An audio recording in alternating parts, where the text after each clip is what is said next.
Hey guys, I'm Jordan and you're watching Fixbook. After watching this video, your car problems stand about as much a chance as this laptop does against my hot lead.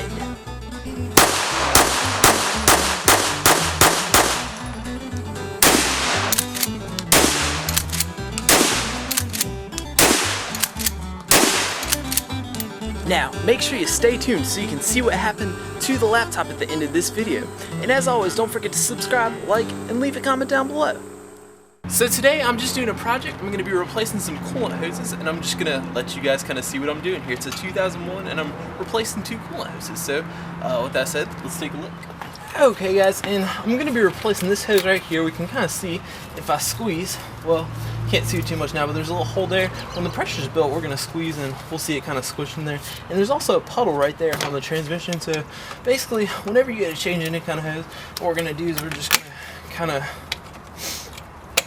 loosen our hose clamps here. I'm going to kind of break them off there. Sometimes they can get stuck on the hose.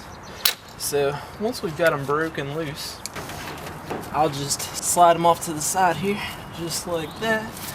And then we're just going to remove our hose. And oftentimes, if they've been on there for quite a while, they're going to be stuck on there pretty good. So what you can do is take a pair of pliers like this, kind of get them rocking back and forth, and you're going to break the seat because the hose is going to be set really well on there, and we need to break that seat. So we'll just take our pair of pliers here, just kind of grab a hold of them, just kind of rock them back and forth.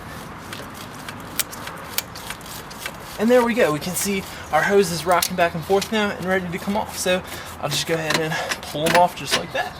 And now we're going to have lots of warm coolant going all over the place, which is fine because that's what we're going to have to do to replace this hose. And then I'll also be replacing this hose here, but pretty much I'll go ahead and wash, rinse, and repeat. I'll do the same thing at the bottom one, and then I'll pull this hose right off. And the next thing I'll do to finish removing this hose right here, and by the way, this is called the lower radiator hose for the Cavalier. The upper radiator hose is going to be that one down there. I believe that's what they call the upper radiator hose. But this is the lower one. And in order to get to that tough to get to hose clamp right there, you're going to have to remove the 13mm bolt that's holding the battery cable right there. And I just had to snap that one off right there because it was corroded so bad. So you'll then take a pair of needle nose pliers, get in behind there, and arrange your hand in such a way to where you can grab and kind of pull it off and pull it on out of your way. Okay guys, and I finally got that hose off. It's really fun to remove. As you can see, I got the battery out, and I'll just kind of give you a quick summary of what you need to do that. As you can see, I bended up the battery tray here, and it's kind of like that sheet metal, so you can bend it back. Don't worry about that. But you're also going to have to remove this, what I believe is a transmission fluid hose to cool the transmission fluid. It may or may not be. I didn't see any fluid pour out, so that's why I don't know for sure. But it's going to be hooked in right in there where you see my finger at, and it's a 16mm. That's the size of the head here for the threaded piece that you're gonna have to remove. So 16mm, you'll take that off. And then mine was in the most god-forsaken area. The hose clamp was all the way spun around, so I had to spin it all the way up top so I could use my channel locks, and I used needle nose pliers to spin that piece around, and then I used my channel locks to completely remove that last hose clamp. It's a really tough hose clamp to remove. So then after I was able to do that, I was able to just use my channel lock to twist the hose off and then fully remove the hose. And I also even had removed the bolts right here for the radiator, so I was able to rock that back and forth a little as well.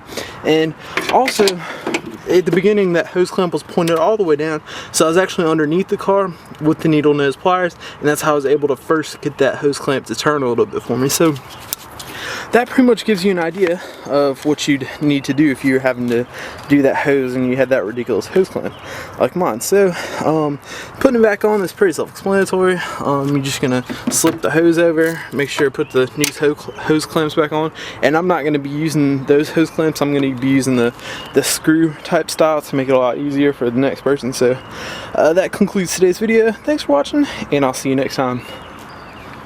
Hey guys, as you can see, I just about got everything back together. And one thing I forgot to mention was the the bolt and little bracket here holds your battery in. It's a 13mm bolt you gotta take off, and it pulls off with that little plastic piece there, and then you'll be able to pull your battery out.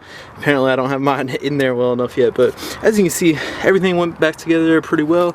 I got that little hose I was talking about tightened back up there, and we got our 2 hoses changed, so it's gonna be looking good. We'll fix that leak. So now, with all that said, that concludes today's video, and thanks for watching, guys, and I'll see you next time.